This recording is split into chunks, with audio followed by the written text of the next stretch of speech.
You walk around this building and everyone is so supportive and so excited about what is happening with the Fever.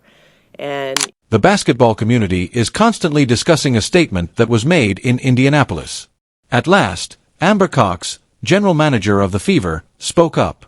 Furthermore, her remarks on Caitlyn Clark went beyond a corporate press release. It was direct, unvarnished, and full of details that paint a picture that most fans have never seen. Beyond what you've read in a headline, there is more to the truth about what's actually happening inside that business. This is a multi-layered story, so hold on tight. Additionally, each layer will alter your perception of the Caitlyn Clark era in Indiana. Let's go back to the beginning of this whole issue before we even discuss what Cox said. Nobody could have predicted what would happen as Caitlyn Clark, the first overall pick in the 2024 Wnba draft, stepped off the stage. The world of basketball was already aware. At the University of Iowa, records were broken. The most popular athlete in the history of women's sports. Millions of people were watching, purchasing tickets, and purchasing jerseys. The Fever were taking over a movement rather than merely selecting a player. Along with that movement came expectations, scrutiny, and pressure that most franchises never had to deal with. The front desk was aware of this. However, there is a big difference between understanding something in theory and actually experiencing it. In 2024, Caitlyn Clark had an incredible debut season. She topped the league with 8.4 assists per game and averaged 19.2 points. She led a Fever squad that had begun both the first and 8th seasons into the postseason. Rookie of the Year went to her. She was named to the first team of the WNBA. Additionally, she broke records for jersey sales, ticket sales, and viewership. Just jersey sales for the Fever increased by 1,193%. When Indiana visited, entire arenas were sold out. Primetime slots were being cleared by networks. It was unprecedented in women's basketball. Tucked away in that locker room, among all of this mayhem, was a 22-year-old young man attempting to learn how to manage a professional club while bearing the burden of a whole sport. Caitlyn Clark, but then an unexpected event occurred. And everything was in danger of falling apart. Everything was meant to come together for the 2025 season. Stephanie White, the new coach, introduced an updated attacking scheme. They brought in veterans. There were more players on the roster. There were quite high expectations. However, the injury bug began to bite on practically the first day of the season. In May, Caitlyn Clark also suffered a left quad injury. In June, a left groin injury occurred before the wound even healed. Then, on July 15th, she suffered a right groin injury just as she was getting closer to making a comeback. And it all came to an end with that one. She was seen on the sidelines wearing street clothes game after game. Supporters were irritated. There were loud critics. On every conceivable platform, rumors regarding her health, the team's communication, and the true situation inside Gainbridge Fieldhouse were rampant. Then there was the social media post on September 4th that caused everyone in the basketball world to stop scrolling. Caitlyn Clark affirmed that she was finished for the year. "Disappointed isn't a big enough word to describe how I am feeling," she said. The season had ended. She had only participated in 13 games. However, at the time, no one was paying enough attention to this. The general manager of the Fever was about to make a statement that was significantly more significant than most people understood. When Amber Cox took the microphone, she didn't sugarcoat the truth. She made it very evident that Caitlyn Clark had fulfilled every request made of her in order to return to that court. "No one worked harder than Caitlyn," Cox said in exit interviews with the crew. "Nobody wanted to be out on the court more than Caitlyn." An executive defending the brand wouldn't say those things. Those are the comments of someone who's seen a player struggle through rehabilitation on a daily basis and fail for no fault of her own. In her official written statement, Cox went on to say that Clark worked out for hours every day in an effort to make a comeback. "There was just not enough time left in the season for her to safely return," she continued, so the organization decided to shut her down. Amber Cox made it plain that long-term health will always prevail over a dangerous comeback. However, Cox's most explosive statement had nothing to do with the injuries. It was about the future. This is when things start to get interesting. Cox did not hedge when reporters questioned her about the future. She didn't use ambiguous language while discussing potential or possibilities. She looked them in the eye and expressed her belief that when Caitlyn Clark returned in 2026, they would witness her reach a new height. "I think we're going to see another level," Cox replied. "It's unthinkable to even consider." Take a moment to consider that this is a player who averaged 16.5 points and 8 assists per game in just 13 games during an injury-plagued 2025 campaign. For the second year in a row, he was selected to the All-Star squad. Even though she only played a little portion of the season, she nevertheless dominated the national debate about women's basketball, and the person in charge of the team claims that she hasn't even touched a completely new piece of equipment yet. It's not a public relations statement. The rest of the WNBA should take note of it. However, Amber Cox's confidence was boosted by more than just Caitlyn Clark's skill. She also disclosed another aspect of Clark's handling of her time on the sidelines. This is the section of the narrative that sets Clark apart from the group. The majority of elite athletes go dark when they are hurt and unable to compete. Sometimes you see them at games.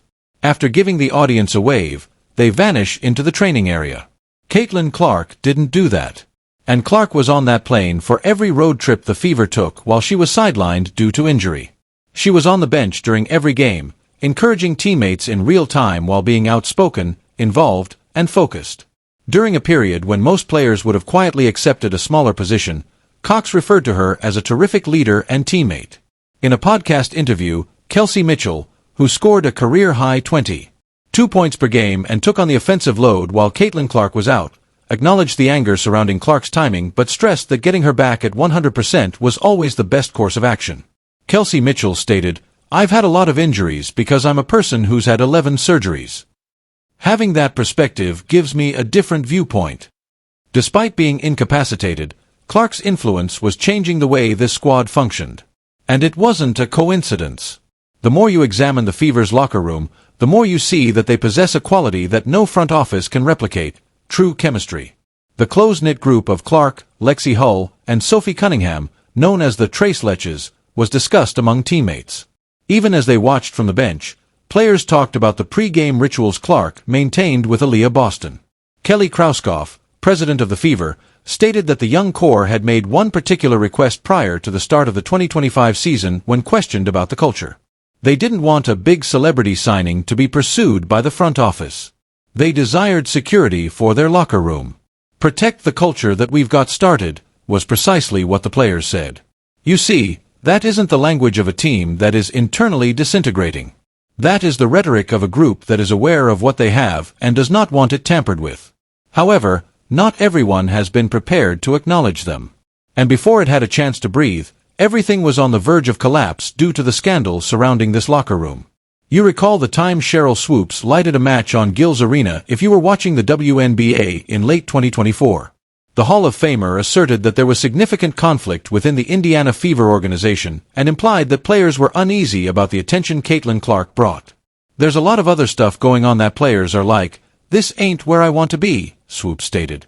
The assertion quickly went viral on the internet. For weeks, it was one of the most talked about stories in women's basketball, complete with screenshots, opinions, and arguments. There was only one issue. Cheryl Swoops acknowledged she wasn't in the locker room when questioned about the details. There was no proof. The story was not co-signed by any player. In April 2025, while sitting with Sue Bird and Diana Taurasi on a different March Madness broadcast, Caitlyn Clark personally responded to the rumors without hesitation. "The folks within that facility were the only ones who truly knew the reality," she said, acknowledging that people always assume they know what goes on behind closed doors. She hinted that the clamor was more about people who were succeeding than it was about anything that was going on in Indiana. Then, in 2025, the Indiana Fever's on-court performance without their hero spoke louder than any press conference could. Consider what Indiana achieved throughout the duration of the season without Caitlyn Clark in the lineup. For the first time in team history, they took home the WNBA Commissioner's Cup. In the opening round of the playoffs, they defeated the Atlanta Dream. They advanced to a winner-take-all Game 5 in the semifinals against one of the WNBA's most distinguished teams, the Las Vegas Aces, before losing in overtime.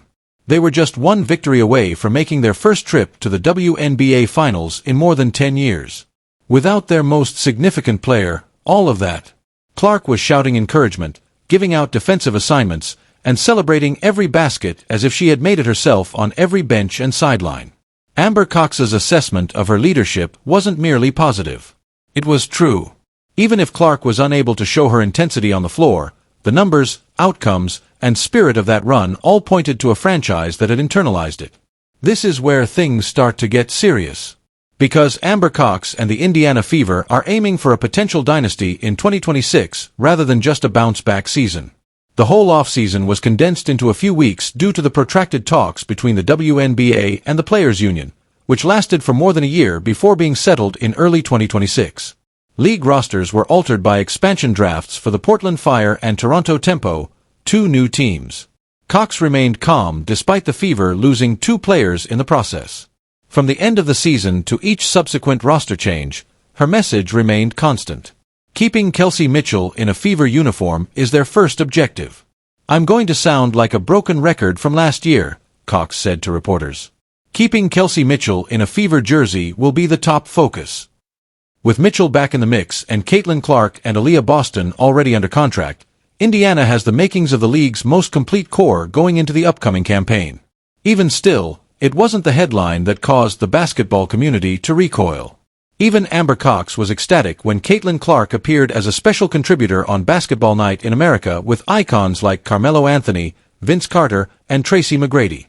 "This will be highly entertaining and insightful," Cox posted on social media. "Tuck CC comes naturally to me." Sam Flood, an executive producer for NBC, referred to Clark as the most legendary figure in basketball, not women's basketball or collegiate basketball.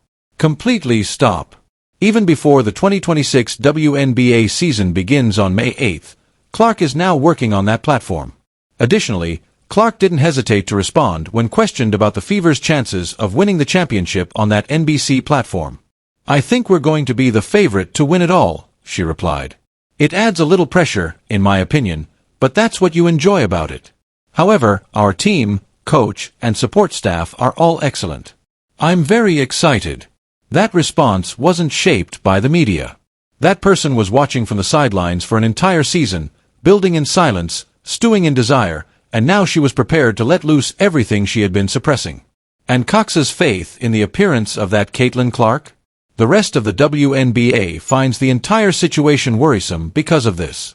When you take a step back and give it a clear view, this is what the entire image tells you. Amber Cox didn't only speak up to ease the anxiety of her fans or deal with the negative publicity following a disappointing season. She spoke up because she has seen firsthand what this player is capable of, experienced the turmoil of the spotlight, dealt with the rumors and controversy, kept the locker room cohesive when injuries struck from all sides, and emerged from the experience more certain than ever that Caitlyn Clark hasn't yet reached her full potential. The teammates have witnessed it. It has been stated by the coach. It has been verified by the GM. And now, as the team enters the 2026 season with a deeper roster, genuine hunger, and a complete year of hardship to hone them into something more dangerous and challenging. Whether the rest of the WNBA is genuinely prepared for what is about to occur is the only unanswered question. Because the version of Caitlyn Clark that appears in May 2026 won't resemble anything the league has ever seen if Amber Cox is correct, as the evidence points to. And the teams that have been skeptical of this team for the past year may want to consider carefully if they are ready for what it truly entails. The basketball community cannot stop discussing a comment that was made in Indianapolis. At last, Amber Cox, general manager of the Fever, spoke up. Furthermore, her remarks on Caitlyn Clark went beyond a corporate press release. It was direct, unvarnished, and full of details that paint a picture that most fans have never seen. Beyond what you've read in a headline, there is more to the truth about what's actually happening inside that business. So hold on, because this is a multi-layered story that will alter your perception of the Caitlyn Clark era in Indiana. Let's go back to the beginning of this whole issue before we even discuss what Cox said. Nobody could have predicted what would happen as Caitlyn Clark, the first overall pick in the 2024 WNBA draft, stepped off the stage. The world of basketball was already aware. The most viral athlete in women's sports history, record-breaking attendance at Iowa, and millions of people purchasing tickets and jerseys. The Fever were taking over a movement rather than merely selecting a player. Along with that movement came expectations, scrutiny, and pressure that most franchises never had to deal with. The front desk was aware of this, But there is a big difference between knowing something in principle and really experiencing it. In 2024, Clark had an incredible debut season. She led the league with 19.2 points per game on average. Please share your thoughts in the comment section, subscribe, and enable all notifications so you don't miss anything. We'll see you in the next one after you click the video on the screen.